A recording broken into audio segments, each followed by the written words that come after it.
नमस्कार दोस्तों, आज हम पढ़ेंगे प्रमेय 1.3 और इस प्रमेय में हमें ये सिद्ध करना होगा कि √2 एक अपरिमेय संख्या है। ठीक है, तो चलिए स्टार्ट करते हैं।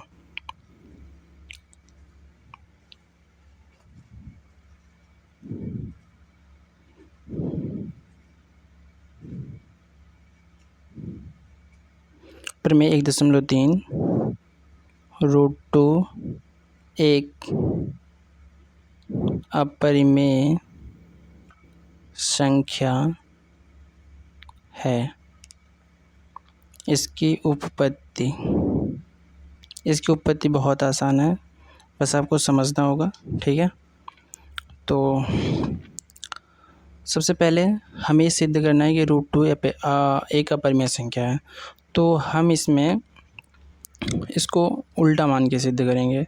हम ये मानेंगे हैं कि √2 एक परिमेय संख्या है। उसके बाद हम परिमेय संख्या के जो गुण होते हैं वो लगाएंगे और उसके बाद उसके उभयनिष्ठ को जो उभयनिष्ठ गुणनखंड जो होंगे उससे विभाजित करेंगे और फिर कॉन्ट्राडिक्शन मतलब विरोधाभास दिखा करके ये सिद्ध कर देंगे कि √2 एक अपरिमेय संख्या है। ठीक है, तो चलिए आगे बढ़ते हैं।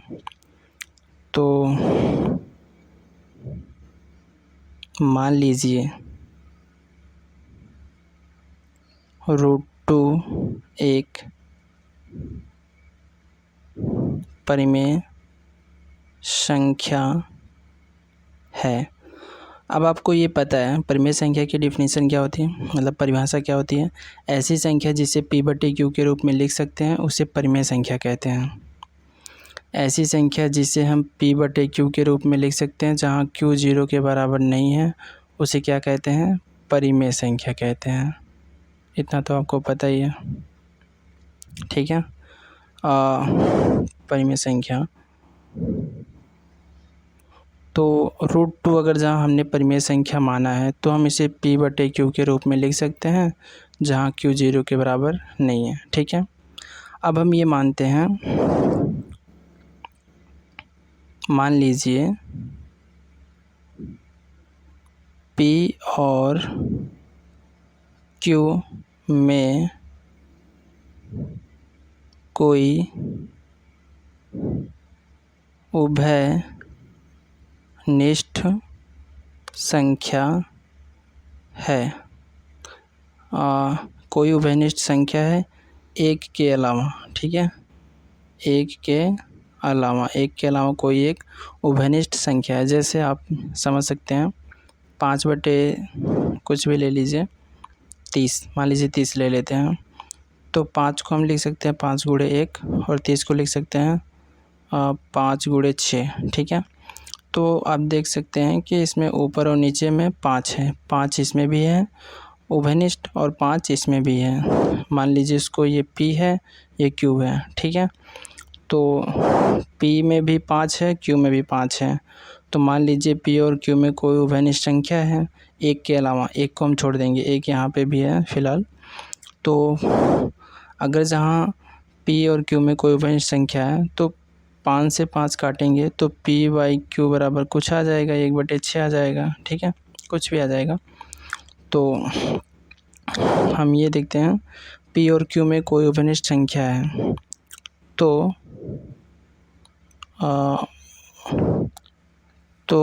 इस उभयनिष्ठ से मतलब P और Q के बीच में उभयनिष्ठ होगा। P और Q क्या है, संख्या है, और इस संख्या के बीच जो उभयनिष्ठ होगा वो हमको नहीं पता है। तो हम जो भी उभयनिष्ठ आएगा उस उभयनिष्ठ से भाग देने पर, जैसे यहाँ 5, इसमें भी 5 था, इसमें भी 5 था, उभयनिष्ठ था। तो जब हम 5 में 5 से भाग दिए 1 आया, ये रहा 1, और 5 और 6। तो उसी तरह से जब हम 30 में 5 से भाग दिए तो ये कितना आया, 6 आया, हमने यहाँ पे 6 लिख दिया। तो उसी तरह से √2 P और Q में जो भी उभयनिष्ठ होगा उससे भाग देंगे तो एक नई संख्या बनेगी। जिस तरह से यहाँ बनी है 1/6, उसी तरह से हम मान लेते हैं A/B बनी है। ठीक है, ओके, इतना समझ में आ गया आपको। अब हम इसको यहाँ पे एक चीज़ ये भी लिखना पड़ेगा हमको, ए अब ए और बी के बीच एक के अलावा कोई उभयनिष्ठ नहीं है। ठीक है, ए और बी के बीच एक के अलावा कोई उभयनिष्ठ संख्या नहीं है। ठीक है, तो इसको हम ऐसे भी लिख सकते हैं, बी इधर जाएगा गुणा करेगा तो √2 बी बराबर ए हो जाएगा। अब हम इसके दोनों पक्षों का वर्ग कर देंगे, दोनों पक्षों का वर्ग करने पर तो ये हो जाएगा 2b² बराबर a²। अब इसको हम ऐसे भी लिख सकते हैं, b² बराबर a²/2। इसका मतलब 2a² को विभाजित कर रहा है। यहाँ पे हम लिख सकते हैं, अतः 2a² को विभाजित कर रहा है, तो 2a को भी विभाजित करेगा, ए को भी विभाजित करेगा प्रमेय से। ये एक प्रमेय है, यदि 2a² को विभाजित कर रहा है तो 2a को भी विभाजित करेगा। एक प्रमेय है। प्रमेय क्या है? यदि p a² को विभाजित कर रहा है तो a मतलब p a को भी विभाजित करेगा। एक प्रमेय है, जैसे मैंने पिछली वीडियो में बताया है। ठीक है, आप ऐसे मान लीजिए कि p a² को विभाजित कर रहा है तो p a को भी विभाजित करेगा। ठीक है, अब अगर जहाँ a को 2 विभाजित कर रहा है तो कोई संख्या आएगी, एक का मान हमको नहीं पता, तो जो संख्या आएगी वो भी हम बता नहीं सकते हैं, तो इस वजह से हम c मान लेते हैं। ठीक है, मान लेते हैं c कोई पूर्णांक आएगी। c क्या है? कोई पूर्णांक होगा, कुछ भी हो सकता है। c क्या है? c पूर्णांक है। ठीक है, जहाँ c पूर्णांक है। अब इसको हम ऐसे लिख सकते हैं, a बराबर 2c। अब a बराबर 2c हम यहाँ रखेंगे तो 2b² बराबर हो जाएगा 2c² बराबर 4c²। तो b² बराबर 2 से 4 कट जाएगा, 2 बचेगा, c²। इसको ऐसे भी लिख सकते हैं, c² बराबर b²/2। अतः फिर वही 2b² को विभाजित कर रहा है। अगर जहाँ 2b² को विभाजित कर रहा है तो 2b को भी विभाजित करेगा। ये एक प्रमेय से है, विभाजित करेगा प्रमेय से।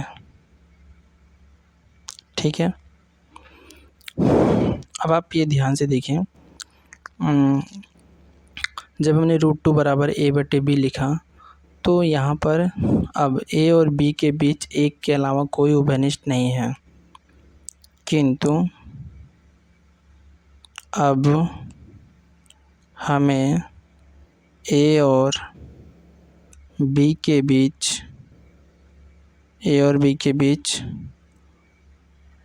2 उभयनिष्ठ हैं, 2 हमको उभयनिष्ठ है।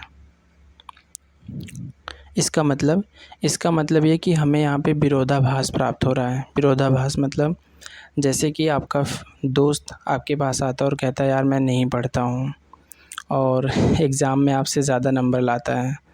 अगर जब आपसे ज़्यादा नंबर लाता है तो इसका मतलब वो ज़रूर पढ़ता है। किंतु जब आप उसके बारे में सोचते हैं कि वो कहता है मैं नहीं पढ़ता और नंबर मुझसे ज़्यादा लाता है, इसका मतलब आपका दोस्त आपसे क्या कह रहा है? झूठ बोल रहा है।